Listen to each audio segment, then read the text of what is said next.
قدرے نہ نام اس نے لیا نہ نام میں لے رہا ہوں، لیکن کچھ خاص لوگوں سے خدا خطاب کر رہا ہے کہ انہوں نے میری قدر نہیں کی جیسی کرنی چاہیے۔ بات اور آسان کرتا ہوں، بھئی بار الہ تیری قدر کیوں کی جائے؟ خالق ہے اس لیے، مالک ہے اس لیے، رحمان ہے اس لیے، قہار ہے اس لیے، ستار ہے اس لیے، کہ نہیں اس لیے بے شک نہ کرو، کہ پھر کس لیے تیری قدر کرو؟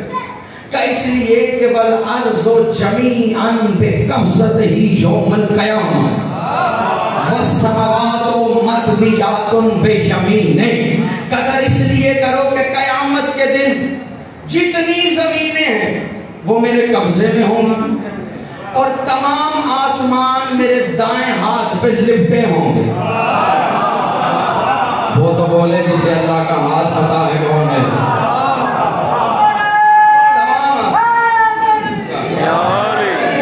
وَالسَّمَوَاتُ مَطْوِيَاتٌ بِيَمِينِهِ۔ بھئی دینیات کی چھوٹی سے چھوٹی کتابوں سے کوثر بھائی پی ایچ ڈی لیول تک کی کتابوں میں ہم نے یہی پڑھا کہ وہ جسم و جسمانی آنکھ سے مبرہ، تو جب وہ جسم رکھتا نہیں پھر اس نے ہاتھ کا تذکرہ کیوں کیا؟ بھئی قرآن ہے، حدیث نہیں، روایت نہیں کہ الزام میں ذوف لگا دیا ہے۔ وہ کہہ رہا ہے جتنی بھی زمینیں ہیں میرے قبضے میں، آسمان میرے دائیں ہاتھ میں لپٹا ہوا، دائیں ہاتھ میں لپٹا ہوا۔ کہہ کون رہا ہے؟ اللہ۔ اب یا تو مجھے اللہ ہاتھوں والا اللہ دکھاؤ، یا پھر مانو کوئی ہے کہ جس کا ہاتھ اس کا ہاتھ ہے۔ نہیں میں آسان کر دیتا ہوں، تاریخ طبری نے یہ واقعہ لکھا کہ ایک دفعہ حج کا موسم تھا، کسی نے کسی کو تماچا مارا۔ خلیفہ ثانی کا دور تھا، ان کی عدالت تو ویسی بڑی مشہور تھی، چھپ چھپ کر عدل قائم کیا کرتے تھے، ہر ایک کے لیے جملہ بھی نہیں تھا، عدالت بڑی مشہور تھی۔ اس نے آ کے کہا آپ کی عدالت کے بڑے چرچے ہیں، مجھے علی نے تماشا مارا، عدل قائم کیا جا۔ مجھے علی نے تماشا مارا ہے، عدل قائم کیا جائے۔ حضور اہل سنت کی کتاب سے پڑھ رہا ہوں، مجھے علی نے تماشا مارا، مجھے بدلہ لینا، عدل قائم کر۔ خلیفہ ثانی نے اس کا ہاتھ پکڑا، در علی پر آیا۔ چاہتے تو علی کو بھی بلا سکتے تھے،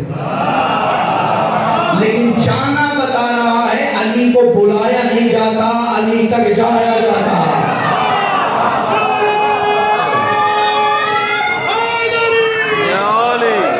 علی کے دروازے تک آئے، باب مدینہ العلم اپنے باپ کے قریب آیا، ادھر دروازہ کھلا، ادھر خلیفہ ثانی نے علی کی طرف دیکھ کر کہا آپ نے اسے تماچا مارا؟ علی نے کہا مارا تھا۔ کہا یہ عدالت چاہتا ہے، کچھ سبب بتائیے کیوں مارا؟ کہا یہ بیت اللہ میں کھڑے ہو کر اسلام کی ناموس پر نگاہ کر رہا تھا۔ میں نے ڈھکے ہوئے لفظوں میں بات کی ہے، اسلام کی ناموس پر نگاہ کر رہا تھا، اس لیے میں نے تماچا مارا۔ صاحب کتاب تاریخ طبری کہتا ہے کہ بس علی نے ایک طرف مارا تھا، خلیفہ ثانی نے دوسرے رخسار پہ مارا۔ تو کس چیز کا عدل چاہتا ہے؟ تجھے اللہ کی آنکھ نے دیکھا ہے، اللہ کے ہاتھ نے مارا۔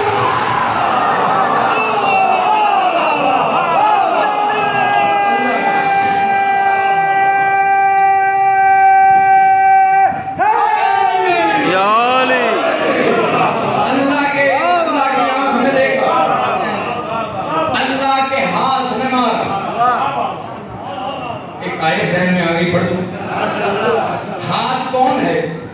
علی یا کسی نے کسی اور کو بھی ید اللہ مان لیا؟ علی کے علاوہ کوئی ید اللہ نہیں۔ اب خدا نے سورہ زمر میں ارشاد فرمایا وقالت الیہود، یہودیوں کا ایک قول ہے، قالت الیہود ید اللہ مغلولۃ غالت ایدیہم۔ خدا کہہ رہے یہ جو یہودی ہیں یہ کہتے ہیں کہ اللہ کے ہاتھ بندھے ہوئے ہیں، ید اللہ مغلولۃ، خدا کہہ رہا ہے غالت ایدیہم، حقیقت میں تو ان کے ہاتھ بندھے ہوئے ہیں۔ نہیں سمجھے؟ میں جملہ تبدیل کر دیتا ہوں، اس کا مطلب ہاتھ یہودی باندھتا۔ حضور بات میں نے وہ کہنی ہے جو آپ کی سماعت تک ٹکرائی نہیں ہوگی گا۔ یہودیوں کا یہ گمان ہے کہ اللہ کے ہاتھ بندھے ہوئے ہیں، اپنی مرضی کی تصویر اٹھا کے پڑھ لیجئے گا۔ ہر مفسر نے لکھا اس آیت کا مطلب یہ ہے کہ یہودی اللہ کے ہاتھ کو محتاج کہہ رہے ہیں، اللہ کے ہاتھ کو محتاج کہہ رہے ہیں۔ اللہ کا ہاتھ ہے علی، اب قیامت تک جو علی کو محتاج سمجھے وہ ہمیشہ کے لیے یہودی ہوا کرتا۔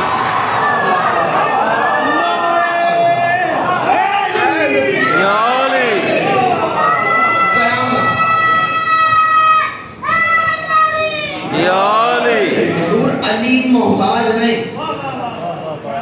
دلیل پھر بھائی آپ کی نظر، جناب کمبر کہتے ہیں کہ ہم صفین سے پلٹ رہے تھے کہ علی نے اپنی دل کا رخ موڑا قبرستان کی طرف، اور علی یہ قبر کے قریب آئے، مصلی بچھایا، 2 رکعت نماز ادا کی، دعا کے لیے ہاتھ بلند کیے، بار الہ صاحب قبر کو زندہ کر۔ میں دیکھ رہا تھا کہ قبر پھٹی، مردہ کفن چیرتا ہوا کھڑا ہوا، اور علی کی طرف دیکھ کر کہتا ہے السلام علیکہ یا امیر المومنین، اے مومنوں کے امیر، آپ پر میرا سلام۔ تو علی نے پہلو سے دینار نکالا، اس کے ہاتھ میں رکھے۔ اب میں دیکھتا ہوں جملے کا لطف کون کون لیتا ہے، ہادی بھائی بالخصوص آپ کے لیے۔ اس کے ہاتھ میں دینار رکھے، اور دینار رکھے کہا جا گھر جا اور گھر والوں کو بتانا تجھے اللہ نے زندہ کر دیا۔ گھر جا کے بتانا تجھے اللہ نے زندہ کر دیا۔ کمبر کہتے ہیں ابھی میں حیرت زدہ کھڑا تھا کہ علی دوسری قبر کے قریب آئے، نہ مصلی بچھایا، نہ سر سجدے میں رکھا، نہ نماز کی نیت باندھی، نہ دعا کے لیے ہاتھ بلند کیے، بس ٹھوکر ماری۔ ادھر علی نے ٹھوکر لگائی، ادھر پھر سے قبر پھٹی، مردہ کھڑا ہوا، کفن چیرتا ہوا کہتا ہے السلام علیکہ یا امیر المومنین، اے مومنوں کے امیر، آپ پر سلام۔ کہ علی نے پھر دینار نکالے، اس کے ہاتھ میں رکھے، کہ گھر جا اور گھر جا کے بیوی بچوں کو بتانا تجھے علی نے زندہ کر دیا۔ تجھے علی نے زندہ کر دیا ہے، تجھے علی نے زندہ کر دیا ہے۔ جناب کمبر کہتے ہیں مجھ سے برداشت نہیں ہوتی، جیسے علی کے فضائل بہت سو سے برداشت نہیں ہوتے۔ میں اکثر کہا کرتا ہوں کوئی پوچھے نا کہ یہ جو فضائل پڑھ رہے ہیں اس کی سند کیا ہے، تو پلٹ کے پہلے اس سے پوچھا کریں تمہاری بلدیت کی سند کیا ہے۔ جو علی پہ اعتراض کر رہا تھا، جناب کمبر کہتے ہیں میں نے دونوں ہاتھ مرشد علی کی قدموں پہ رکھے، کہ یا علی میرا دل بڑا بے چین ہے، مجھے سمجھ نہیں آ رہی